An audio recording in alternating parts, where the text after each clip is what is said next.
야구 좋아하시나요? 야구 좋아하시죠? 부산, 울산은 보통 어느 팀 응원하죠? 롯데 응원하죠. 우리의 홈팀입니다. 어제 설교 준비를 하다가 문득 생각이 나서 TV를 잠깐 켜봤더니 롯데 경기를 하고 있더라고요. 원래 계획은 어제 우리 청년들과 같이 야구 보러 가기로 했었어요. 원래는 이 롯데가 주로 부산에서 홈 경기를 하는데 1년에 3일씩 딱 두 번만 울산에 와서 경기를 하거든요. 울산 팬들을 위해서. 근데 어제가 오는 날이었어요. 그래서 울산 야구장 어떻게 생겼나 한번 가볼 겸 해서 우리 청년들하고 야구장을 가려고 했는데 장마가 꼈잖아요. 그래서 비가 온다 만다 좀 주저하는 사이에 매진이 돼버렸습니다.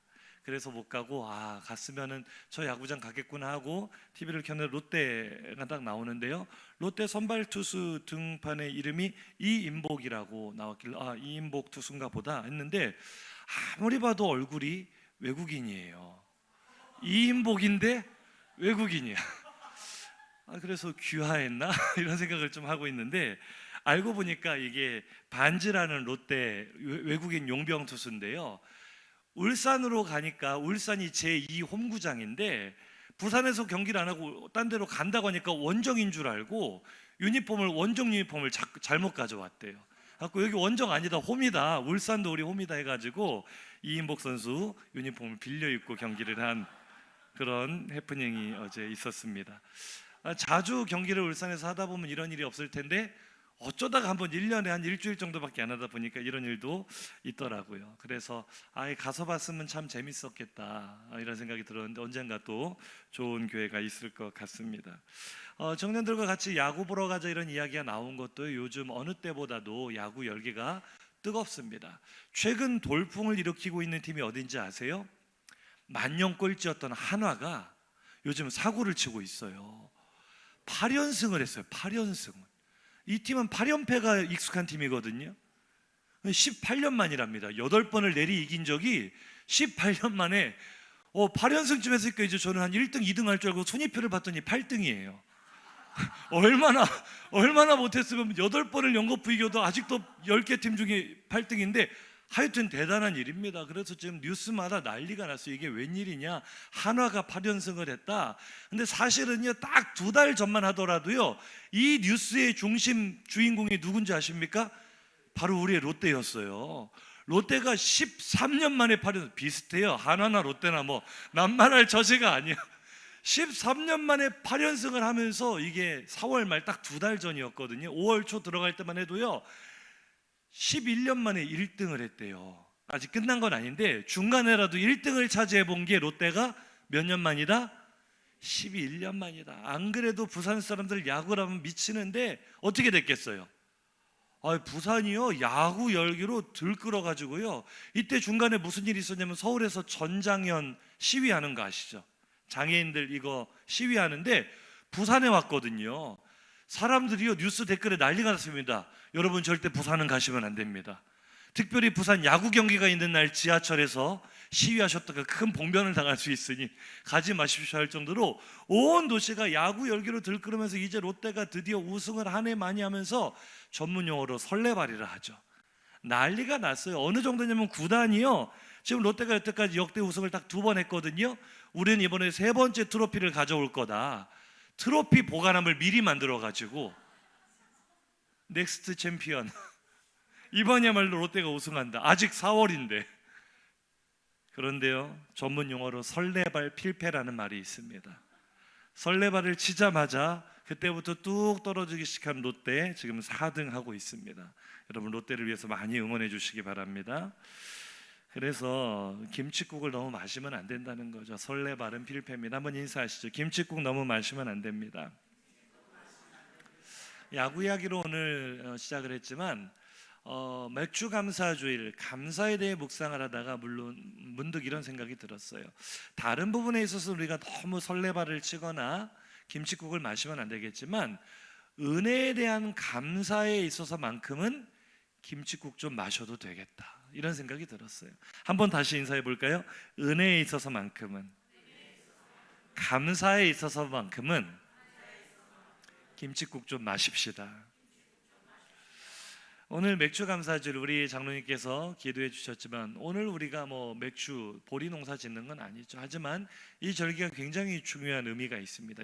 여러 가지로 해석될 수 있는 의미가 있지만 한 해의 절반을 돌아보며 결산, 감사를 한다는 그런 의미도 있고, 또 제가 설교한 적도 있지만 이게 꼭 보리가 아니라 대맥과 소맥 이야기하면서 밀을 추수하는 절기로서의 의미도 있었다. 이런 추수의 이미지가 강한 맥주 감사주일인데요, 오늘 감사라는 주제를 가지고 오늘 조금 다른 각도에서 맥주 감사주일을 묵상하며 은혜를 나눠보려고 하는데요, 안식일과 좀 연결을 시켜보고 싶습니다. 제가 또 이번 주 본문을 받아들고 얼마나 또 좌절했겠습니까? 맥주감사주일인데 우리 다음 세대 공과가 추수감사주일 특별공과는 있는데 맥주감사주일 공과는 없어요. 그래서 사실 고민이 좀 많았어요. 전사님들과 모여서 어떻게 할까? 맥주감사주일 본문을 따로 정해서 갈까? 하다가 보니까 안식일 본문입니다. 잠시 좌절했던 마음을 뒤로 하고 하나님께서 주시는 은혜가 있을 것 같다, 우리 좀 더 말씀을 묵상해보자 하다 보니까 맥주절과 안식일에 이 딱 맞는 영적인 원리가 있더라고요. 오늘 본문 8절 한번 보겠습니다. 시작. 안식일을 기억하여 거룩하게 지키라. 우리가 10계명 중에 너무나 잘 알고 있는 제4계명 안식일 규례입니다. 그런데 우리가 이 규례를요, 굉장히 우리의 마음을 무겁게 하는 강제적인 법으로 받아들일 때가 많죠. 나는 더 일하고 싶은데, 남들보다 더 많이 일해서 돈을 더 많이 벌고 싶은데 왜 이렇게 강제로 쉬라고 하시는지. 특별히 자영업 하시는 분들은 토요일 그리고 주일이 대목이잖아요. 사실 주일 하루 매출이 나머지 6일 매출과 거의 맞먹을 정도로 주일이 큰 날입니다. 그런데 이날 쉬라고 하니 마음이 힘들겠어요, 안 힘들겠어요? 힘들어요. 계명을 법으로 받아들이기 시작하면 우리가 굉장히 마음이 어려운 것입니다. 그러나 기억하십시오. 한번 따라 하실까요? 모든 계명은 우리에게 주시는 선물입니다. 안식일 규례가 왜 우리에게 주시는 선물이었는가? 이 안식일 규례를 하나님께서 누구에게 주셨는지를 한번 생각해 보세요. 출애굽기 20장 2절 10계명을 시작할 때 하나님의 말씀입니다. 나는 너를 애굽 땅 종 되었던 집에서 인도하여 낸 내 하나님 여호와니라. 아멘.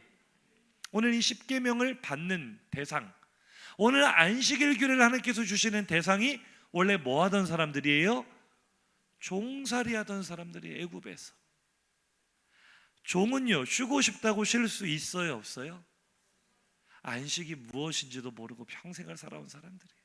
쉰다는 게 뭔지를 모르고 죽도록 그 노동의 무거운 짐에 지쳐서 죽을 때까지 일만 하다가 죽어가던 이 종살이 하던 이스라엘에게 안식일을 기억하여 이 날을 거룩하게 지켜라, 이 말은 너 일하지 마, 일하면 죽일 거야 라는 협박이 아니고요, 쉼을 잃어버린 그들에게, 쉼을 모르는 그들에게 쉼을 선물로 주시려는 하나님의 사랑인 줄로 믿습니다. 그러니까요, 종살이하고 있었던 사람이 쉼이 뭔지도 모르는데 안식일 지켜라, 이 말이 뭐겠어요? 해석하자면 한번 따라 하실까요? 나는 너에게 안식을 주고 싶다. 안식일을 지키라는 규례는 안식을 주시겠다는 약속인 줄로 믿습니다.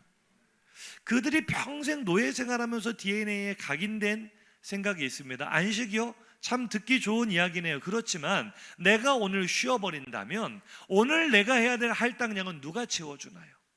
쉰다면 좋죠. 쉴 수만 있다면 너무나 좋죠. 하지만 내가 쉰다 한들 내가 해야 될 일은 여전히 있으니 하루를 쉬어버리면 그 다음날 나는 더 힘들게 됩니다. 이게 오늘 안식을 누리지 못하는 우리들의 모습, 이스라엘 애굽의 종살이던 그들의 생각이었습니다. 그러나 하나님께서 안식일 지켜라 하실 때 그 속 마음이 뭐라 그랬죠? 나는 너에게 안식을 주고 싶다라고 약속하실 때 하나님은 내가 진짜 안식을 누릴 수 있도록 일하지 않고도 부족함이 없도록 채워주시는 분인 줄로 믿습니다. 여호와는 나의 목자시니 내가 부족함이 없으리로다. 할렐루야. 하나님께서 광야에 있는 이스라엘에게 먹을 것이 없잖아요. 광야는 농사도 지을 수 없고 하늘에서 뭘 내려주시죠? 만나를 내려주심으로 그들의 광야 생활에 부족함이 없이 채워주신 줄로 믿습니다. 근데 이 만나가 참 희한했어요. 아침마다 서리가 내린 듯이 온 지면에 만나가 내리는데 하나님이 여기서 일용할 양식의 은혜를 가르쳐 주십니다.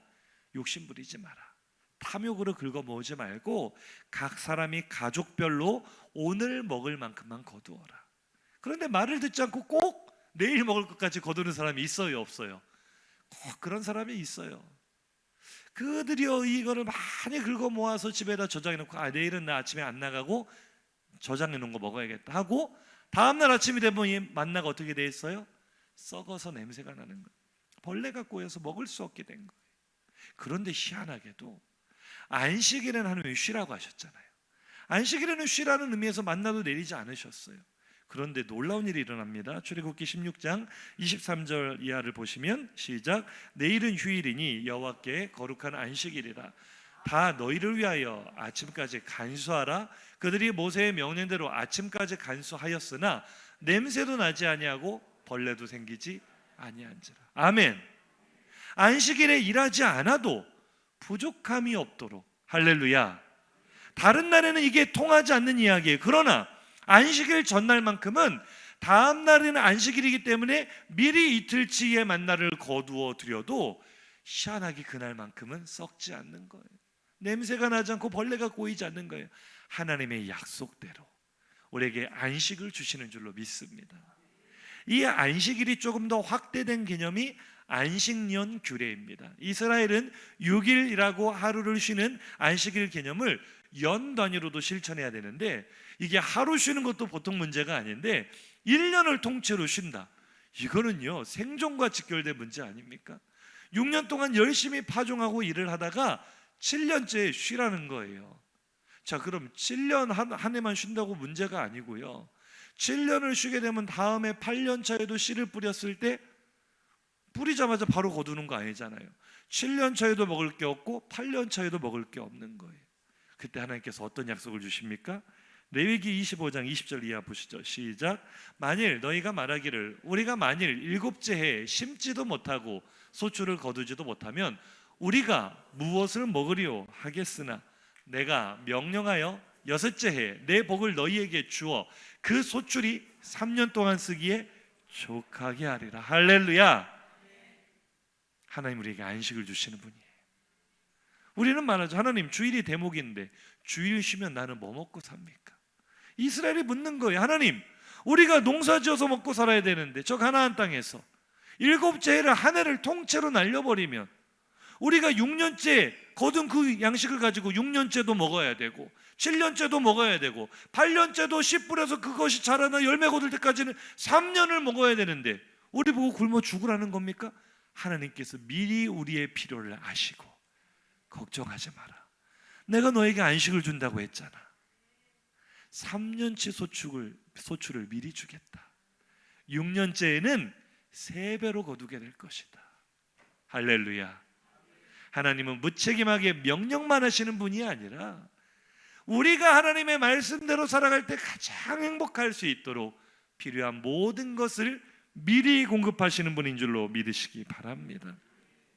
그래서 오늘 우리가 주일을 성수하는 거는요, 아이고 오늘 쉬었으니 나 어떻게 하지? 불안과 염려 가운데 마지못해 주일을 지키는 것이 아니라 오늘 내가 하나님의 말씀을 따라 이 주일을 거룩하게 구별하여 지켰으니 하나님은 나의 안식에 합당한 복을 주실 것이다. 하나님의 복을 미리 보며 확신하는 신앙의 고백이 되시기를 주의 이름으로 축복합니다. 맥주 감사 주일의 원리도 이와 같다는 거예요. 자, 출애굽기 23장 16절 상반절입니다. 시작. 맥주절을 지키라. 이는 내가 수고하여 밭에 뿌린 것의 첫 열매를 거둠이니라. 아멘. 자, 오늘 이제 나누고자 하는 본론입니다. 우리가 맥주 감사주일을 생각할 때 아까 서두에도 말씀드렸죠. 너무 추수의 이미지가 강해요. 추수라는 건 무엇입니까? 이미 다 곡식을 거두어서 타작도 해서 거두어 놓은 상태, 얻은 것에 대한 감사. 우리가 맥주 감사주의를 이런 이미지로 많이 받아들이죠. 물론 틀린 것은 아닙니다만 결과론적으로는 그게 맞죠. 그렇게 될 거죠. 그러나 우리가 조금만 더 현실 감각을 가지고 이 출애굽기 본문 속으로 한번 들어가 보죠. 자, 지금 이스라엘이 어디에 있습니까? 불과 얼마 전까지 애굽에서 종살이 하던 그들이 이제 막 출애굽한 지 한 달밖에 되지 않았어요. 그들은 지금 광야 한복판에 있습니다. 시내 광야에서 모세가 그 시내 산에 올라가 받은 명령이 바로 이 출애굽기 말씀이에요. 이해가 되시면 아멘. 그러니 지금 그들이 땅이 있어요, 없어요? 어디에 있다고요? 광야 한복판에 있는데 맥추절의 규례라는 게 너무 우습지 않습니까? 맥추절은요, 땅이 있는 사람이 들어야 될 말씀이에요. 맞습니까? 농사 짓는 사람에게 주셔야 맞는 말씀이라고요. 근데 이들은 농사 지을 땅은커녕 지금 어디로 가야 될지도 모르는 광야 한복판에 저 이집트의 바로 왕이 말할 때 저들이 광야에서 아득하게 방황하고 있구나라고 말하고 쫓아올 만큼 갈 바를 알지 못하는 길 잃은 양떼와 같은 모습이에요. 그런 그들에게 맥추절을 지켜라? 이게 말이 돼요, 안 돼요? 말이 안 되는 명령을 하나님께서 주시는 겁니다. 생각할수록 너무 이상한 말씀이죠. 씨를 뿌릴 밭도 없는데 추수의 절기를 주신다. 이 말씀은 무슨 뜻입니까? 비록 지금은 그들이 끝이 보이지 않는 광야에 서 있다 할지라도, 또 그 광야의 여정이 얼마나 길지 알지 못한다 할지라도 하나님은 분명히 그들에게 약속하신 거예요. 내가 너에게 땅을 줄 것이다. 내가 너에게 밭을 줄 것이다. 내가 너에게 열매를 줄 것이다. 할렐루야. 그러니까요, 오늘 우리에게 주시는 맥추절을 지키라 이 말씀은요, 하나님 아무것도 없어요, 씨도 뿌릴 밭이 없는데 무슨 추수의 절기를 지킵니까가 아니라 내가 너에게 땅을 줄 거야. 내가 너에게 열매를 줄 거야. 하나님의 확실한 약속이라고 믿으시면 아멘 하시기 바랍니다. 그래서 오늘 맥추절을 바라보는 우리의 시각이 조금 달라졌으면 좋겠어요. 아니, 보리농사도 안 지는데 목사님 맥추 감사주일을 왜 지킵니까? 간혹 인터넷에 보면 시비 거는 분들이 있고 희한하게 성경을 해석하는 분들이 많아요. 우리가 늘 본질을 볼 수 있어야 돼요. 하나님의 말씀의 본질이요. 절기를 우리가 연례행사처럼 지킨다, 해치운다가 중요한 게 아니라 이 절기가 우리에게 보여주고자 하는 하나님의 마음이 무엇인가. 한번 따라 하실까요? 맥추절은 보이지 않는 미래에 대한 하나님의 약속입니다. 그것을 바라보는 거룩한 절기가 되기를 주의 이름으로 축복합니다. 이미 얻은 것에 대한 감사뿐만 아니라 궁극적으로는 앞으로 이루실 하나님의 약속에 대하여 미리 감사하는 오늘 맥추절 되시기를 주의 이름으로 축복합니다. 다시 한번 안식의 원리로 돌아가 볼까요? 출애굽기 20장 오늘 본문 11절 상반절입니다. 시작. 이는 엿새 동안에 나 여호와가 하늘과 땅과 바다와 그 가운데 모든 것을 만들고 일곱째 날에 쉬었습니다. 아멘. 하나님께서 언제 안식하셨죠? 안식의 조건은요, 따라 하실까요? 완성. 천지와 만물이 다 이루어지니라. 창세기 2장에서 그렇게 시작을 하면서 천지와 만물이 다 이루어졌기 때문에 하나님께서 안식하셨다라고 말씀하고 계십니다. 그래서 맥추의 절기, 맥추절은요, 이스라엘에게 장차 이루어질 구원의 완성을 의미하는 것이고 안식의 의미가 있는 것입니다. 이스라엘이 어떻게 안식을 누리게 되었는지, 지금 불완전한 광야 가운데 맥추절의 규례를 주셔서 이것은 지금은 불완전한 광야이지만 이제는 완전한 하나님의 약속의 땅에 이르게 될 것을 미리 보여주는 절기다 했잖아요. 자, 그들에게 이 구원의 약속, 이 안식의 약속이 어떻게 성취되었나? 1차적으로는요, 자, 출애굽기 12장 17절 한번 보겠습니다. 시작. 너희는 무교절을 지키라. 이날에 내가 너희 군대를 애굽 땅에서 인도하여 내었음이라. 아멘. 무교절은 다른 말로 유월절이라고 합니다. 유월절로부터 무교절 절기가 시작이 되거든요. 유월절은 우리가 잘 아는 것처럼 어린 양을 잡아 그 피를 좌우 문 임방과 문설주에 발라서 죽음의 사자가 유월, 지나간 절기. 이날이 곧 이스라엘이 출애굽한 날입니다. 그러니까 유월절, 무교절은요, 구원의 시작이에요. 하나님께서 그들을 애굽에서 그날 밤에, 무교절이 시작하는 그날 밤에 그들을 인도하여 내셨다. 따라 하실까요? 유월절은, 무교절은 구원의 시작입니다.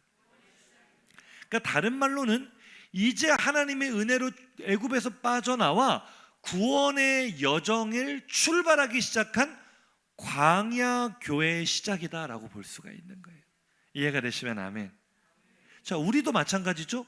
유월절 어린 양이신 예수 그리스도의 십자가 사건으로 우리의 구원이 시작된 줄로 믿습니다. 우리의 구원 여정이 시작이 되었죠. 자, 이스라엘이 이제 유월절로 시작이 됐어요. 구원이. 언제 이 구원이 1차적으로 성취가 되는 겁니까? 약속의 땅을 차지할 때요. 아멘. 그들에게 약속된 그 땅 가나안을 정복함으로 그들의 안식이 구원이 1차적으로 성취가 되는 거죠. 그 안식이 성취되었다는 증거가 바로 맥추절이에요. 왜냐하면 그 땅을 가져야만 씨를 뿌릴 수 있고 곡식을 거두 하나님께 절기를 지킬 수 있으니 맥추절이 이미 성취되었다는 것은 구원이 성취되었다는 뜻이에요. 이해가 되시면 아멘. 출애굽기 34장 22절 시작. 77절 곧 맥추의 초실절을 지키고 새말에는 수장절을 지키라. 아멘. 자, 하나님께서 약속의 땅을 주셨습니다. 추수의 기쁨을 주셨습니다. 그래서 그들이 안식을 누리는 거예요. 그 땅에서. 그 맥추절이 구원의 은혜를 기뻐하는 거예요. 우리가 이제는 정처 없이 방황하던 광야 생활이 아니라 하나님이 인도하신 약속의 땅에 들어왔다. 안식을 누릴 땅에 들어왔다는 거죠. 그런데 조금 전 말씀 다시 한번 보실까요? 맥추절을 뭐라고 말하죠? 77절이라고 말해요. 77절. 이 77절은요, 다시 한번 시작으로 돌아가 볼게요. 무교절의 시작이라 그랬잖아요. 구원의 시작, 유월절. 자, 무교절 절기 가운데 절기가 일주일 동안 계속되는데 첫 번째 안식일이 지난 안식 후 첫날을 초실절이라고 합니다. 그 초실절로부터 77절이라는 것은 7일을 7번을 세워라. 7주를 7번을 세라는 거예요. 그래서 77절이에요. 77에 설교는 듣고 계십니까? 당황하시지 말고 77에 49일을 센 50일째 되는 날이 바로 77절 맥추절이란 말이에요. 그런데 표면적으로는 이스라엘이 가나안 땅에 들어가 맥추절을 지내게 되었을 때 1차적으로는 구원이 완성되었다, 안식을 누리게 되었다 했죠. 이게 영적으로도 통하는 거예요. 7.17 50일째 되는 날이기 때문에 신약에서는 이 날을 오순절이라고 부릅니다. 맥추절이 곧 오순절이에요. 7.7절 같은 말이에요. 오순절 무슨 일이 있었는지 우리가 너무나 잘 알지 않습니까? 사도행전 2장에 보시면 오순절 날이 이르렀을 때 급하고 강한 바람 같은 성령께서 그들에게 임하심으로 예수의 십자가 보혈로 시작된 그 구원이 성령의 임재를 통하여 우리에게 확정된 줄로 믿습니다. 할렐루야. 구원의 완성이죠. 궁극적인 구원의 완성은 주님의 재림 때 완성되겠지만 지금 이 땅을 살아가는 우리가 언제 하나님의 자녀로 인치심을 받았습니까? 성령이 내 안에 임하실 때. 할렐루야. 오순절 곧 맥추절은 구원이 완성된 절기예요. 할렐루야. 안식이 시작된 절기입니다. 광야 같은 세상을 살고 있지만 이 광야 같은 세상 속에서도 진짜 하나님 나라의 평강과 안식을 누리는 교회 공동체의 시작, 바로 오순절 맥추절인 줄로 믿습니다. 따라 하실까요? 맥추절이야말로 교회의 시작입니다. 안식의 시작입니다. 할렐루야. 그러므로 구약에서부터 맥추절이라는 것은요, 단순히 가나안 땅에 들어가는 것만 바라보는 게 아니라 그 이상의 놀라운 비전을 보고 있는 거예요. 예수 그리스도의 십자가로 말미암아 시작된 구원이 성령의 임재로 우리 각 사람에게 인치심을 받아 우리가 하나님의 자녀로 확정되는 사건까지 이미 그들은 광야에서 보고 있는 것이니 할렐루야.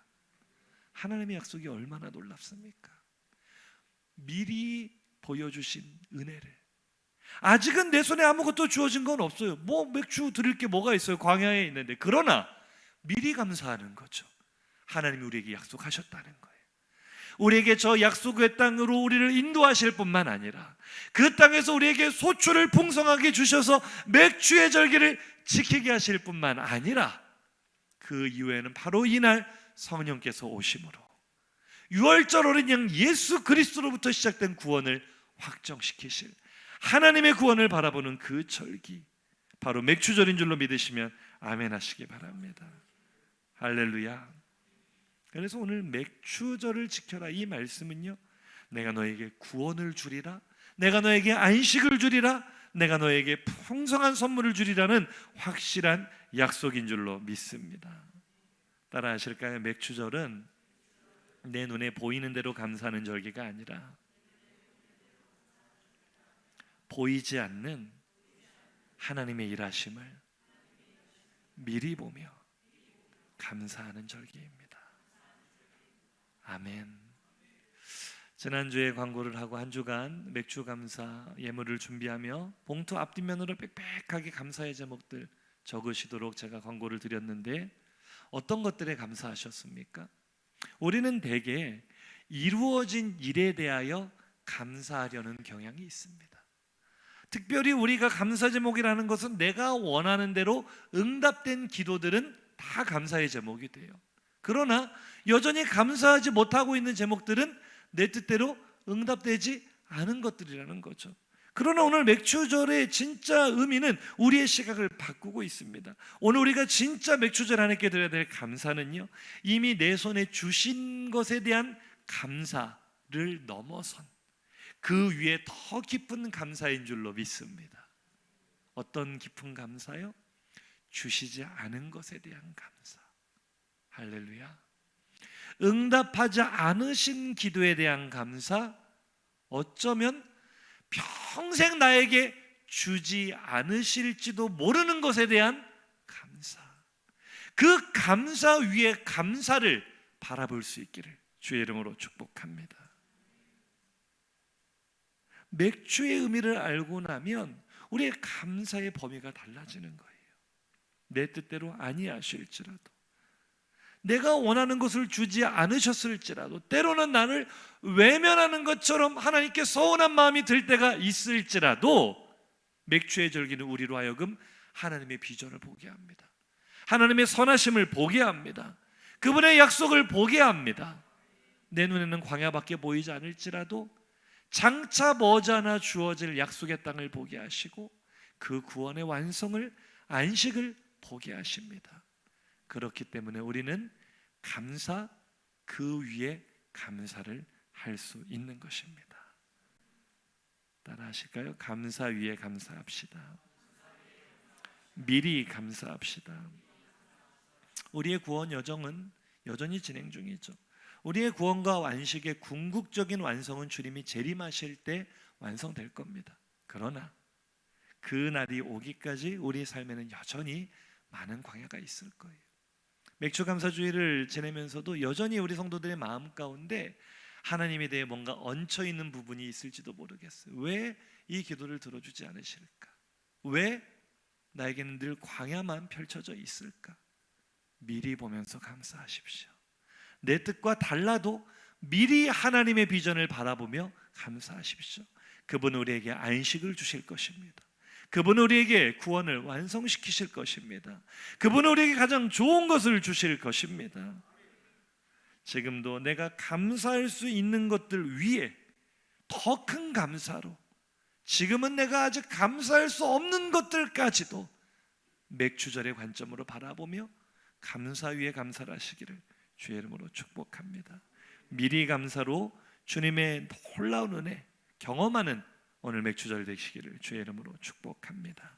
들은 말씀 생각하며 우리 결단의 찬양으로 나아가겠습니다. 오늘 들은 메시지 내용 그대로 감사 위에 감사입니다. 한번 옆에 계신 분과 인사 나누실까요? 감사 위에 감사가 필요합니다. 감사보다 더 큰 감사가 필요합니다. 보이지 않는 것에 감사합시다. 미리 감사합시다. 확신하며 감사합시다. 이루어달라고 간구하기보다는 감사하는 오늘 우리의 찬양이 되기를 간절히 소망합니다. 고백할까요? 소리 올리는 우리가 해야 될 기도는 간구보다 이루어달라고 떼쓰는 간구가 아니라 하나님의 선하심을 믿는 감사입니다. 응답하심도 거절하심도 맥주의 눈으로 바라보면 감사할 수 있습니다. 미리 감사할 수 있습니다. 다시 한번 겸손히 올리는 나의 기도, 간구보다 감사를 드림. 비록 지금 광야에 있지만 응답하심도 그 위에 더 큰 감사, 거절하심도 미리 바라보며 감사, 기다리라 하심도 그저 감사. 감사 위에 감사를 덮을 때 은혜 위에 은혜가 쌓이네. 진짜 감사를 한번 나아가 봅시다. 모든 일에 감사, 모든 순간 내 손에 주어지지 않았지만 그래도 감사합시다. 감사 위에 감사를 덮을 때 은혜 위에 은혜가 쌓이네. 모든 일에 감사, 모든 순간에 우리 아니하실지. 우리 2절로 찬양합시다. 간절히 올리는 오늘 맥주절을 맞이해서 우리의 기도의 방향이 달라지기를 소망합니다. 떼쓰지 마시고 하나님을 신뢰하시며 감사하십시오. 기쁜 날에도 고통 중에도 감사할 수 있어요. 주가 일하시길. 하나님의 약속이 있기에 우리는 감사보다 더 큰 감사로 나아갑시다. 감사 위에 감사를 덮을 때 은혜 위에 은혜가 쌓이네. 모든 일에 감사, 모든 순간에 우리 아니하실지라도 감사. 우리 함께 통성으로 기도하겠습니다. 오늘 말씀을 마음에 새기면서 너무 추수한 것만 가지고 감사하려고 하지 마시고, 하나님은 오늘 우리에게 맥주의 감사를 원하실 때는 아직 주지 않으셨어요. 말씀만 하셨어요. 약속만 하셨어요. 아무것도 내 손에 주어진 게 없어요. 그러나 감사할 수 있습니다. 하나님은 시건치 않으시고 말씀하신 바를 반드시 이루시는 선하신 분이기 때문에 우리는 광야 한복판에서도 하나님의 일하심을 미리 보며 감사할 수 있는 것입니다. 오늘 우리의 감사가, 나의 감사가 하나님 지금까지 해왔던 주신 것에 대한 감사, 그 위에 감사가 되기를 원합니다. 보지 못하는 것들에 대한 감사가 되기를 원합니다. 이러한 제목으로 주여 한번 부르짖고 통성으로 기도합니다. 주여,